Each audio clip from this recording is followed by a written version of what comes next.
జల్లులు గల ఊటలు అనే ఈ కార్యక్రమాన్ని మీరు చూస్తూ ఉన్నారు. మీరు ఈ కార్యక్రమం ద్వారా ఆత్మ సంబంధమైన మెట్టులో దీవించబడతారని నేను విశ్వసిస్తూ ఉన్నాను. గత వారం మీరు దేవుని వాక్యంలో దావీదు గొలియాతు మీదకి యుద్ధానికి వెళ్ళేటప్పుడు వాడిన పరికరాల గురించి 2 విషయాలు మీకు చెప్పాను. మరొకసారి అదే వాక్యాన్ని మనం ధ్యానం చేద్దాం.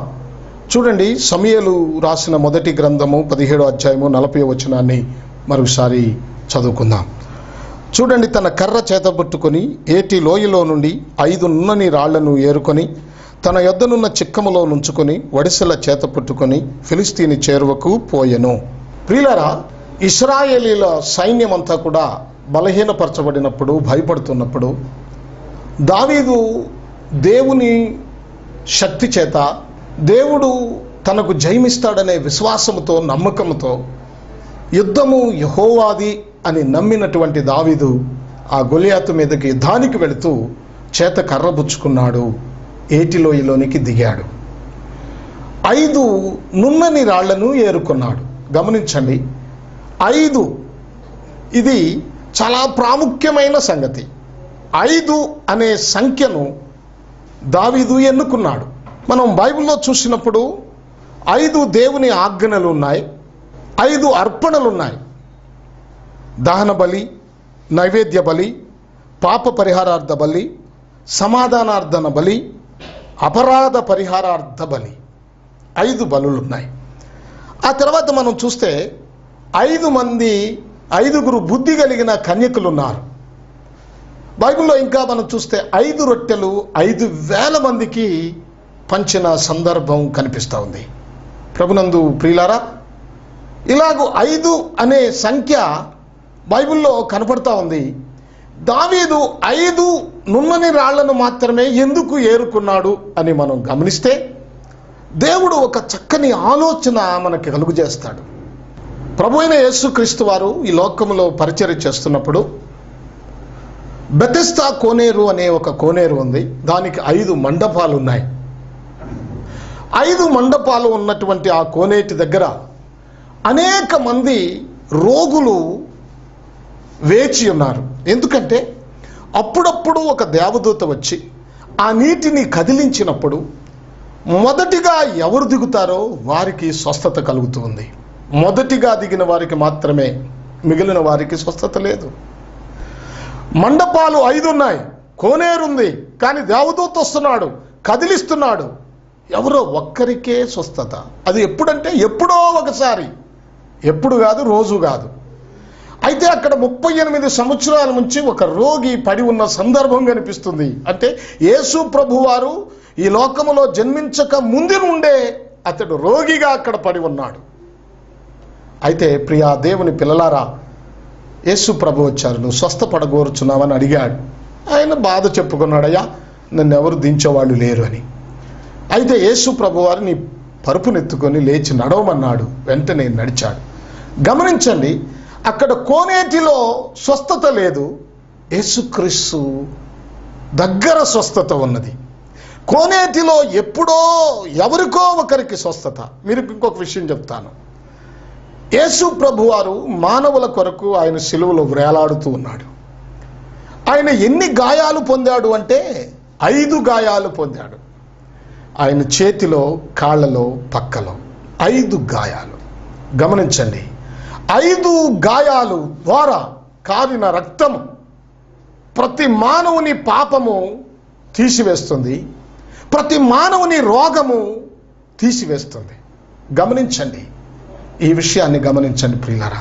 మన కొరకు ప్రభు అయిన యేసుక్రీస్తు వారు సిలువలో పొందిన ఆ శ్రమ, ఆ వేదన చూడండి. మీకు ఒక విషయం చెప్తాను. యేసు ప్రభువారు సిలువలో ఆయన వేలాడటం వలన, లేక సిలువలో ఆయన కొట్టబడటం వలనే మనకు స్వస్థత కలుగుతూ ఉంది. ఒక ఊరిలో ఒక నది ప్రవహిస్తూ ఉందట. దాని మీద ఒక ట్రైన్ బ్రిడ్జి ఉంది. కిందేమో నది ప్రవహిస్తుంది, పైనేమో ట్రైన్ బ్రిడ్జి ఉంది. చూడండి, ఆ ట్రైన్స్ ఆ బ్రిడ్జి మీదుగా వెళ్ళిపోయిన తర్వాత ఆ బ్రిడ్జిని 2గా విడదీసినప్పుడు కింద వాడలు వెళ్ళిపోతూ ఉంటాయి. మరలా ట్రైన్ వస్తున్నప్పుడు ఆ బ్రిడ్జిని కలుపుతారు. అక్కడ కలపటానికి ఒక మనిషి ఉన్నాడు, ఆ బ్రిడ్జిని కలుపుతాడు. ట్రైన్ వచ్చేటప్పుడు ఆ బ్రిడ్జిని కలిపితే ఆ బ్రిడ్జి మీదుగా ట్రైన్ వెళ్ళిపోతుంది. ఆ తర్వాత బ్రిడ్జిని విడదీసినప్పుడు కింద ఓడలు వెళ్ళిపోతూ ఉంటాయి. ప్రభునందు ప్రియా దేవుని పిల్లలారా, ఒకరోజు ఆ బ్రిడ్జి దగ్గర పనిచేస్తున్నటువంటి వ్యక్తి యొక్క కుమారుడు అతని దగ్గరికి వచ్చాడు. బాబు ఏంటి ఇలా వచ్చావంటే, డాడీ ఈరోజు స్కూలుకు సెలవు, నీతో నేను కొంచెంసేపు కలిసి ఆడుకుందామని వచ్చాను. సరే నాయనా, నేను కొంచెం పనిలో ఉన్నాను, ఈ పని అయిపోయిన తర్వాత నీతో నేను కలిసి ఆడుకుంటాను, దయచేసి కొద్ది నిమిషాలు నువ్వు అక్కడవే ఆడుకో అన్నాడు. సరే, ఆ కుర్రవాడు ఆడుకుంటా ఉన్నాడు, ఇతడు తన పని చేసుకుంటా ఉన్నాడు. ఇంతలో ఒక ట్రైన్ వస్తున్నట్టుగా సిగ్నల్ వచ్చింది. అప్పుడు వెంటనే ఆ బ్రిడ్జి దగ్గర పనిచేస్తున్న వ్యక్తి ఆ ట్రైన్ వస్తుంది కనుక ఆ బ్రిడ్జిని కలపటానికి స్విచ్ దగ్గరికి వెళ్ళి స్విచ్ ఆన్ చేయబోతూ ఇలా చూశాడు. చూడగానే అక్కడ కనపడిన విషయం ఏమిటంటే, ఆ బ్రిడ్జిని కలిపే ఆ మర అంటే ఆ పళ్ళ చక్రాలు దగ్గర ఎక్కుతూ దిగుతూ తన కొడుకు ఆడుకుంటున్నాడు సంతోషంగా. ఇప్పుడు ఈ తండ్రి బాబు అని పిలిచాడు, కానీ ఆ కుర్రవాడికి అది వినపడలేదో లేకపోతే పట్టించుకోలేదు. ఎక్కుతూ దిగుతూ ఉన్నాడు.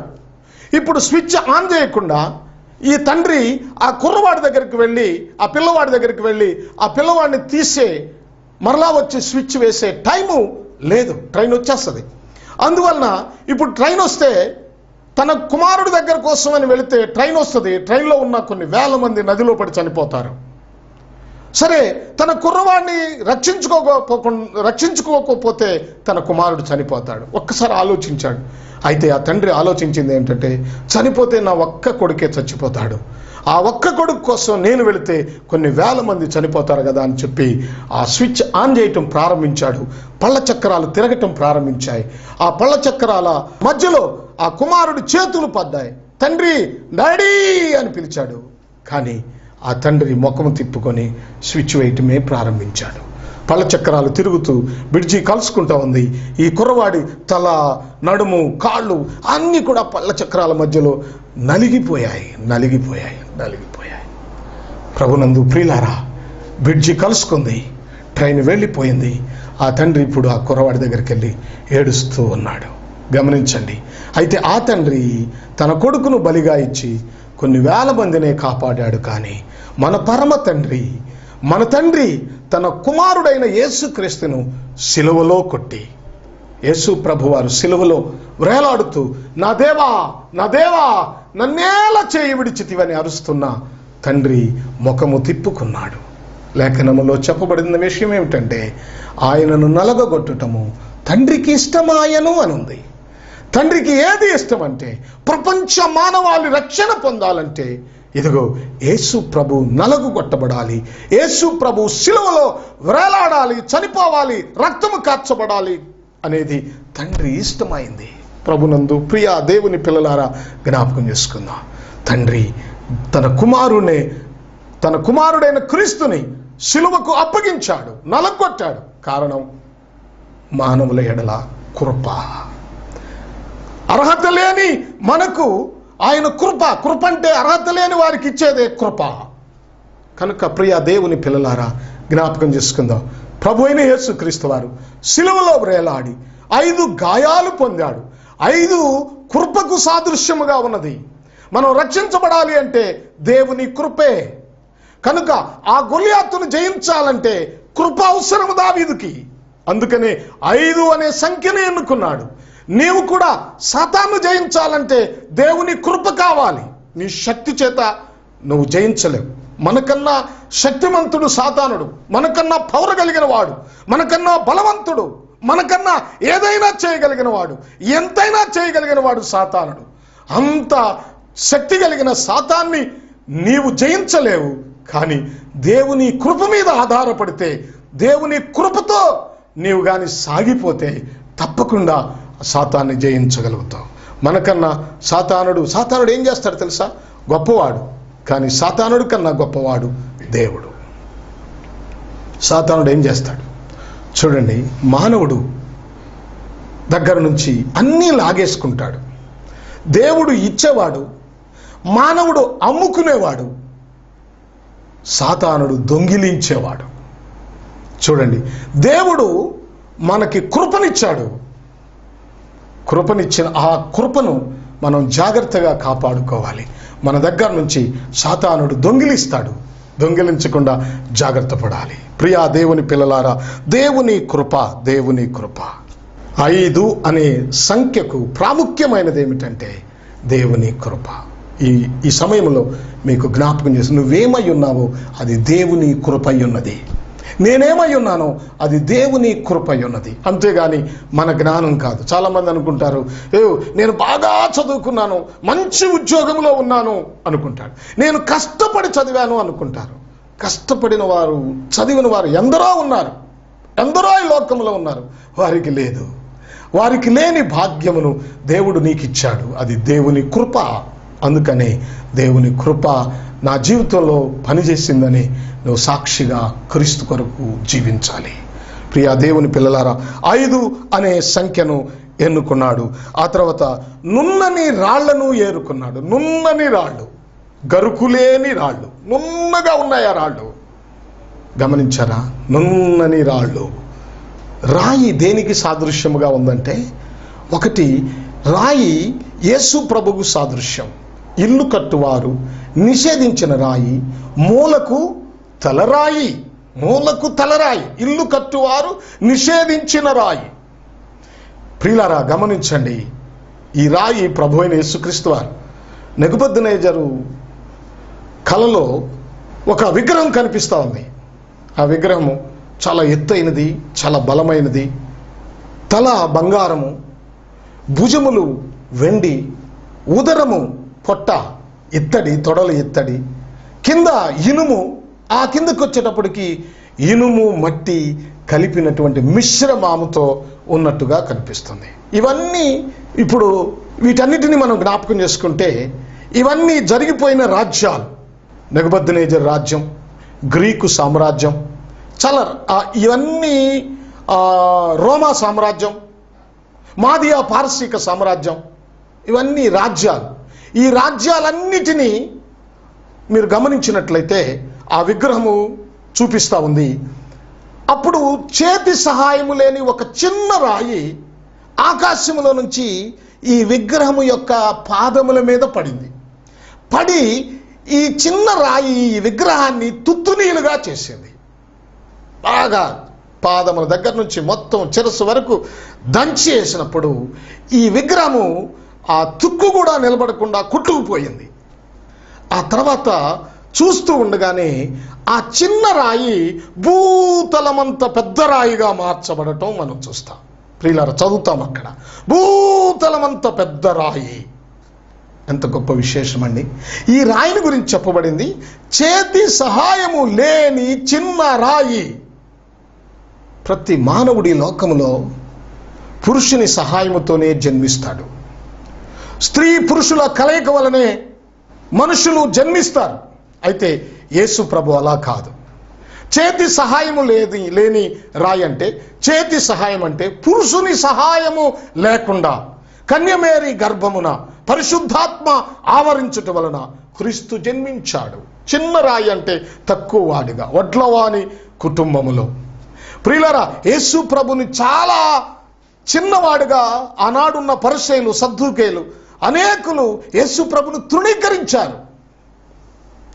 చేతి సహాయం లేని చిన్న రాయి. ఆ రాయి చూడండి, ఆ విగ్రహాన్ని దంచివేసి భూతలమంత పెద్ద రాయి అంటే ప్రపంచమంతటిని అలుముకున్న రాయి. రేపు యేసు ప్రభువారు సర్వ ప్రపంచాన్ని 1000 సంవత్సరాల పరిపాలనలో రాజుగా ఉండి పరిపాలన చేయబోతున్న విషయాన్ని జ్ఞాపకం చేయబడుతుంది. భూతలమంతా అంటే ప్రపంచమంతా, సర్వ ప్రపంచాన్ని యేసు ప్రభువారు పరిపాలన చేయబోతున్నాడు. ఇది 1000 సంవత్సరాల నీతి పరిపాలన. ఆ పరిపాలనలో పాపం ఉండదు, శాంతి. ఏమండి, సింహము గొర్రెపిల్ల ఒకే చోట ఉంటుంది. నాగుపాము పుట్టలో పిల్లవాడు ఏలు పెట్టినా ఆ పాము కరవలేదు. చూసారా, అక్కడంతా శాంతి, సమాధానము.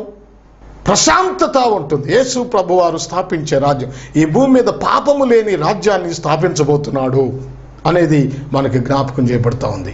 ప్రియులారా, ఆ రాయి ఒకటి యేసు ప్రభువారైతే, రెండోది రాయి అంటే మనమే. మనము ఆత్మ సంబంధమైన మందిరముగా, సజీవమైన రాళ్లగా మనం కట్టబడుతున్నాం.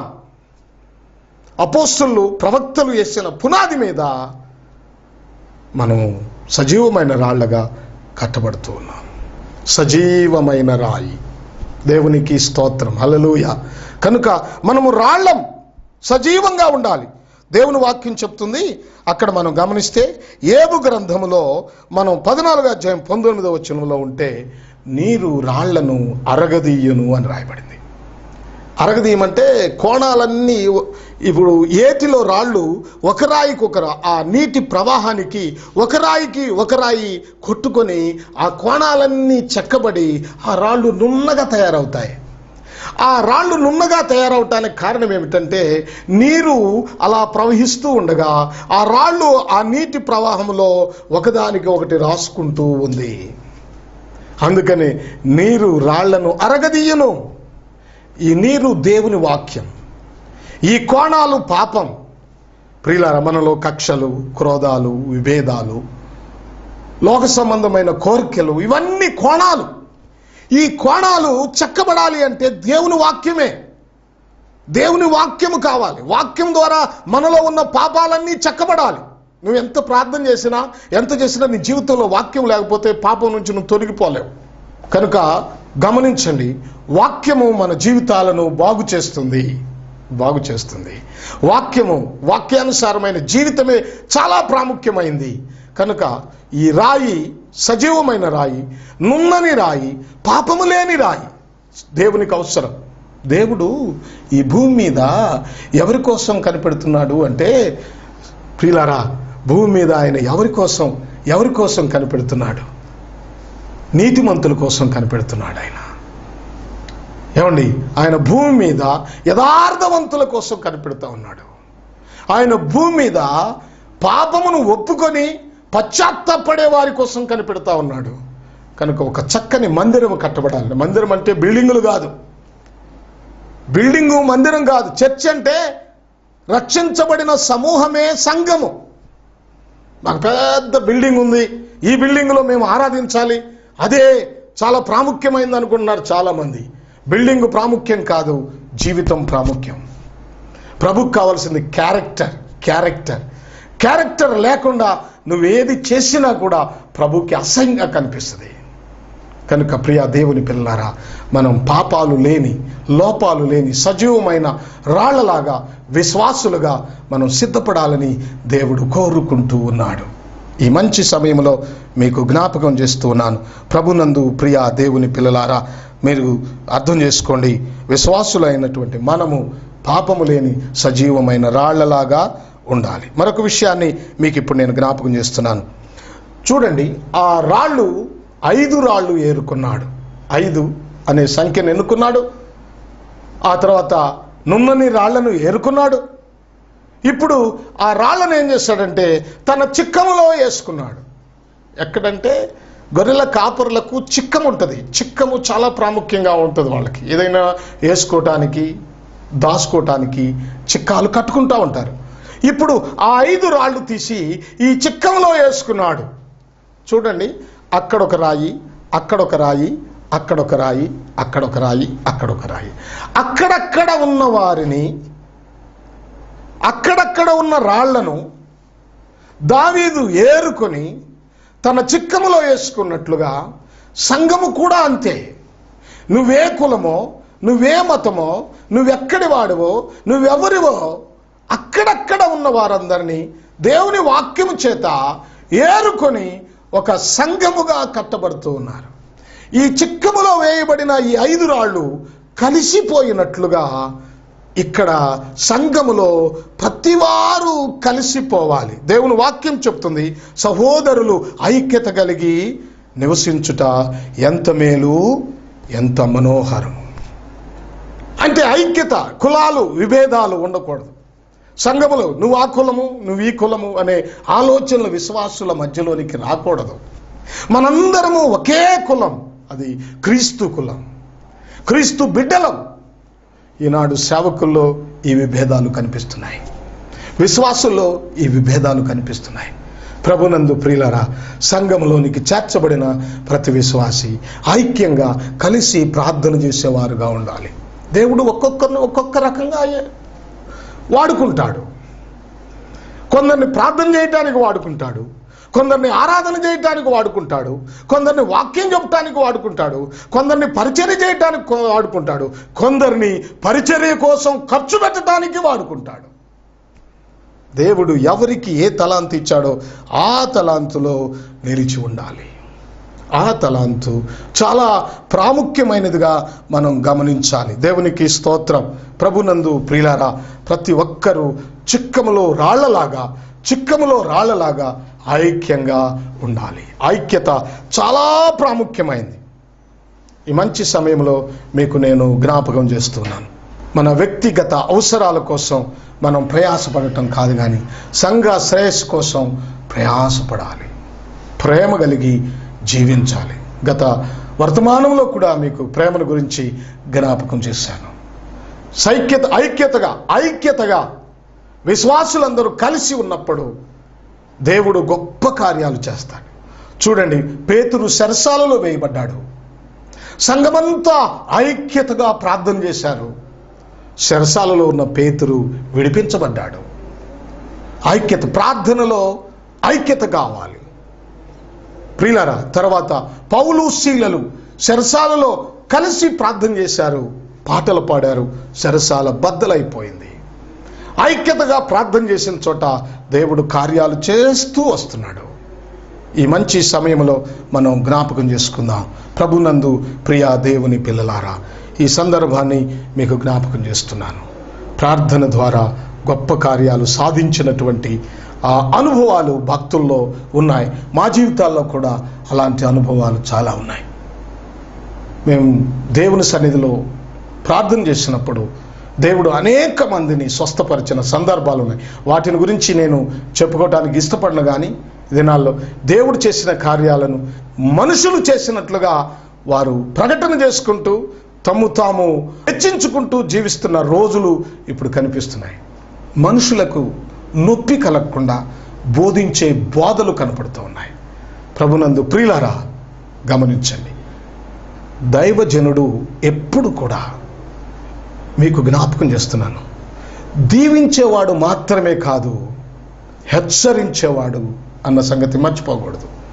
ఇది నాలో చాలామంది, ఇప్పుడు మీరు గమనించండి, దేవుడు ఏలియాతో ఒక మాట చెప్పాడు. ఏలియా, నువ్వు వెళ్ళి ఆహాబు రాజు దగ్గరికి వెళ్ళి నాబోతు రక్తము ఎక్కడ కుక్కలు నాకాయో అక్కడే నీ రక్తం కూడా కుక్కలు నాకుతాయని చెప్పమన్నాడు. వెళ్ళి మరి ఏలియా వెళ్ళి ఆ మాట చెప్పడానికి సంకోచించాడా, సందేహించాడా?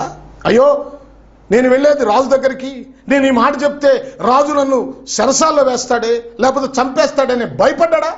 భయపడలేదు. వెళ్ళి ఆహాబు రాజుతో దేవుడు ఏదైతే చెప్పమన్నాడు అదే చెప్పాడు. నాబోతు రక్తము కుక్కలు ఎక్కడ నాకేయో నీ రక్తం కూడా అక్కడే నాకుతాయి. ఎంత ధైర్యంగా చెప్పాడు, ఎంత ధైర్యంగా చెప్పాడు. ప్రభునందు ప్రియులారా, సేవకులు కూడా ఇంత ధైర్యంగా బోధించాలి, ఎక్కడ రాజీ పడకూడదు. బాప్తిస్మిచ్చి యోహాను హేరోదుతో ఎంత ధైర్యంగా చెప్పాడు. ఏమయ్యా హేరోదు, నీ సోదరుడు భార్య అయినటువంటి ఆమెను నువ్వు తెచ్చుకొని నీ ఇంట పెట్టుకోవటం తప్పు కదా. నీ సోదరుడు ఒకవేళ నీ అన్న అయితే ఆమె నీకు వదినవుతుంది, తల్లితో సమానం. ఒకవేళ అతడు నీ తమ్ముడైతే ఆ తమ్ముడు భార్య మరదలవుతుంది, నీ కుమార్తెతో సమానం.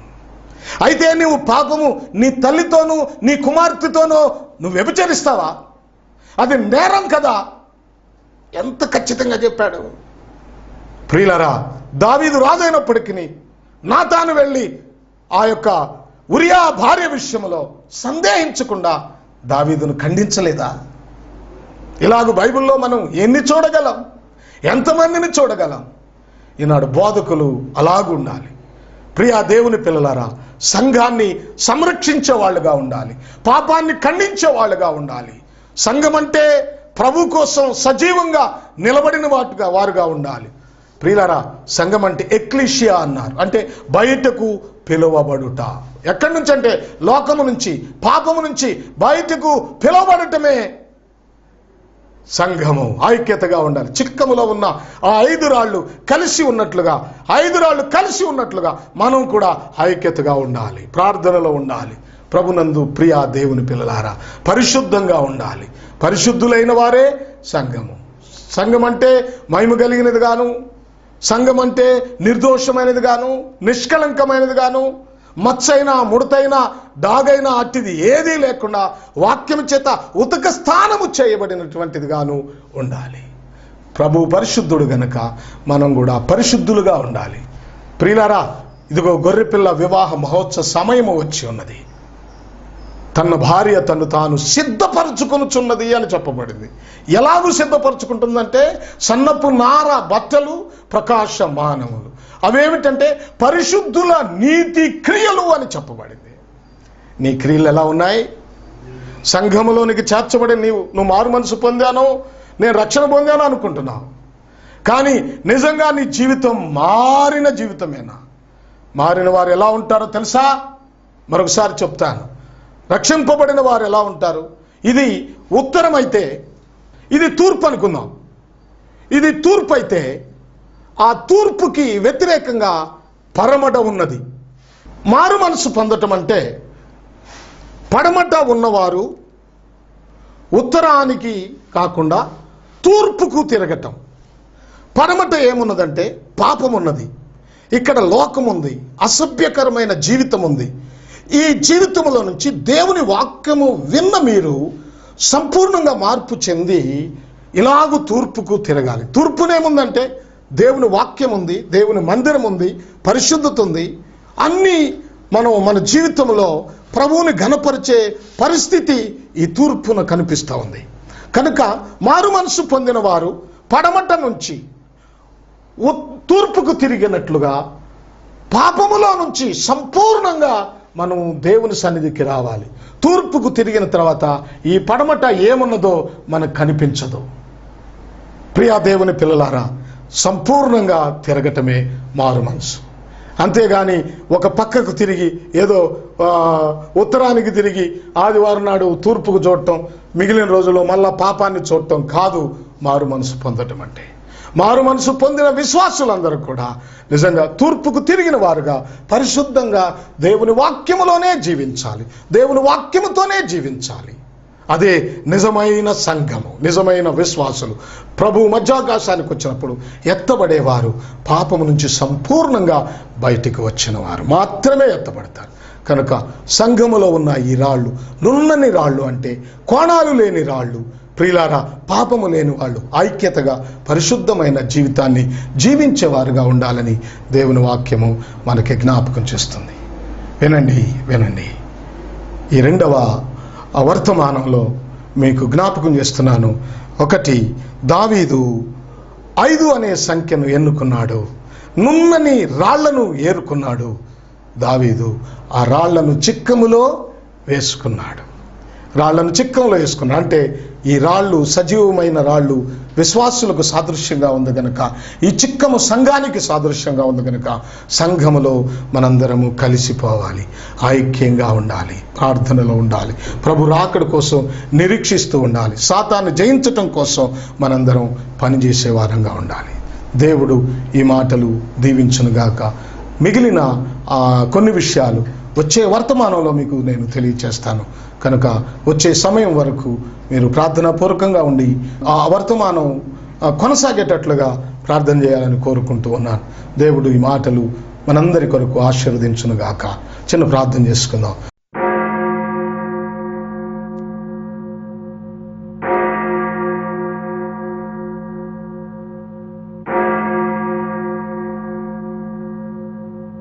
మహోన్నతుడు అయిన మా తండ్రి, మీకు వందనాలు స్తోత్రాలు చెల్లిస్తున్నాం.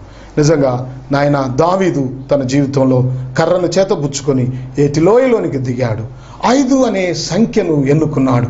మీ కృప మీదే ఆధారపడ్డాడు నాయన.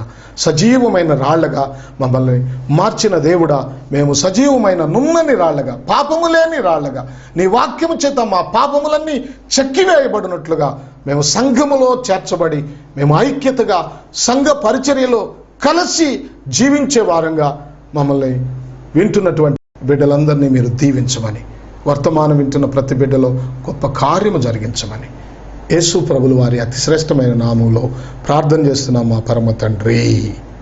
ఆమేన్.